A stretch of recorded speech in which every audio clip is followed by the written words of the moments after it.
Hello everyone, if you are new here, welcome. My name is Laurie. Today I'm going to try to do this very quickly. It is an end of the year review for the STIL Classics Get It Done planner. It's a quarterly planner. Last year, 2022, I started it in the second quarter. I wanted to see if I liked working in it, if I liked the layout of it. So I decided to go with the quarterly so that I wouldn't have to commit to a whole year sort of planner, especially if it turned out that I didn't really like the way it worked for me. But I loved the way it worked for me, so I decided that I would do a quick little review. These are the STIL, S-T-I-L Classics. They're quarterly Get It Done planners. The way it works is at the beginning you have lists, things that you want to do, goals, bucket lists, financial goals, and then there are quarterly goals, things that in a place for 3. Now I know that they have updated this quarterly. I have not opened it up, or I've not bought a new quarterly, but I've looked at what they have on the internet, and it seems amazing, just like this. But there are some changes, so I don't really know if each page looks like the pages that I had last year in 2022. Then you go, and then you have, the good thing about these are they're undated so that you can use them anytime. You don't even have to use them for a calendar quarterly, but it can be for a project that you're wanting to get done within a 3-month time period. It would be good for weddings, for me, like for special anniversary services that are coming up, and I've got 3 months to plan it. Things like that. So you don't have to stick by a yearly quarter. You can do it for any project that you're wanting to complete within a 3-month time frame. So you have your monthly spreads at the beginning. You fill in your dates for whatever months that you are going to be focusing this quarterly on. Then you have quarterly tasks. For me, it was awesome because I started this my second quarter of 2022. And that quarter is very busy for me. As a pastor's wife, I had Mother's Day, Father's Day, Easter, the beginning of summer. I had youth camps to get our kids ready for. You name it. It was going on in the second quarter. So it was a perfect time for me to try it, to see how it worked for me. And after the quarterly tasks, then you begin your weekly prep. So you get a weekly schedule, and the way that STIL has their weekly schedule, it's divided. Let me see if I can find one that doesn't have too much going on in it.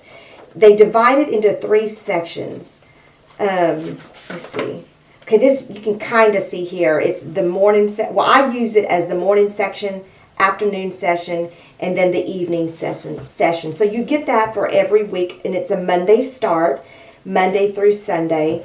Then you get the most important tasks. You have some lists here that you fill in, and then you begin your daily spreads. And each page is a day, which was really awesome. I liked it. It gave me lots of space to write in my list.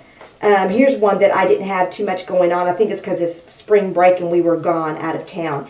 But see here, you have you have lists and priorities, then other secondary tasks. But then you have these little blocks. Your morning block, a daytime block, a night block, and then an extra here. And you can use those for those certain things like we did on the weekly spread, or you can just plug in different things that you need more space for. So I really enjoyed that. And then you have some little checklists at the bottom of each day. Then at the end of the week, you have a weekly review, which was really good, especially to keep you on track. It asks you, what did you do to stick to the 3 goals that you started the quarter with? What did you do that week to move forward with those goals? The most important thing that I thought was the most important thing for the weekly review was the section that says what tasks were not completed. When I see that on paper, it makes me go back and look through the week and see everything that I did not check off. What did I not do? Because I thought it was important, so why didn't I do it? Was it just because I had so much going on that I didn't get to it? I forgot about it. It wasn't really that important. So that helps me as an accountability check to go back, see what wasn't finished. If it was important that I needed to get it done, I push it to the next week. If it really doesn't matter, I cross it out. So that's what I really enjoy doing really enjoyed the weekly review for, because it does make you go back, make sure that you checked off everything that you thought was important. And if there's some things that weren't checked off, then you kind of think real quickly, reevaluate it quickly. Why wasn't it checked off? Was it not that important? If it wasn't, like I said, don't worry about it, move on to the next week. And so that you have that all the quarterly through. Daily tasks, weekly, etc., etc.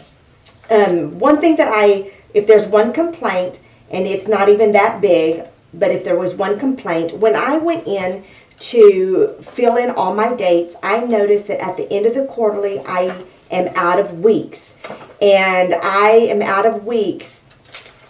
What day was it? 1 minute. June 19th was the last space that I had for this quarterly. Then you get to the quarterly review. So apparently you would subscribe to this and you would get one automatically in the mail.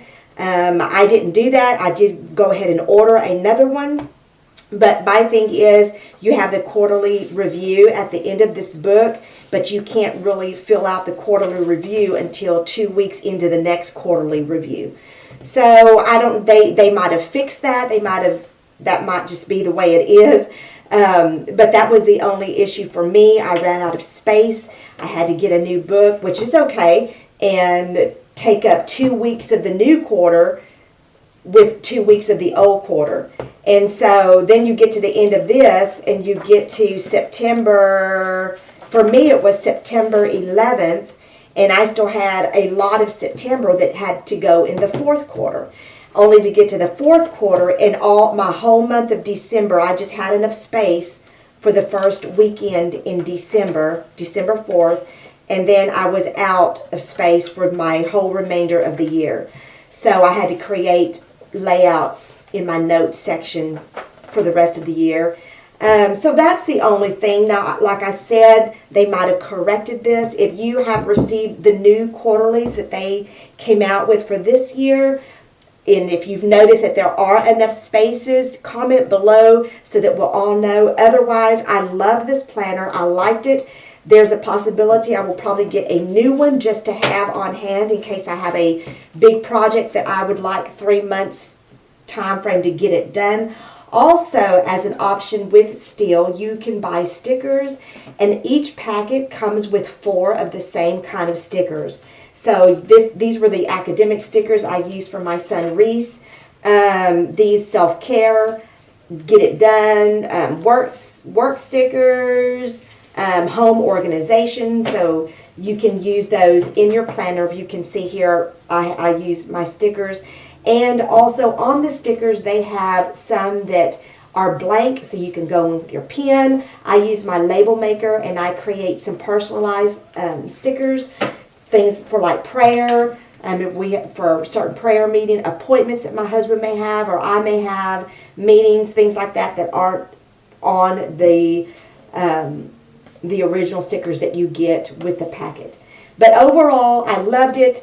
I'll put the link in the description below. It's a good planner. I like that it stays open on my desk. I can come back to it, check things off as they get done.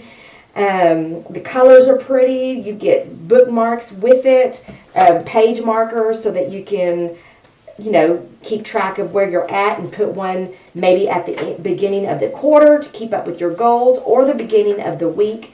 So it was really nice. I really, really enjoyed it. I do recommend it. So thank you for watching. I hope this helps you. Until next time, take care.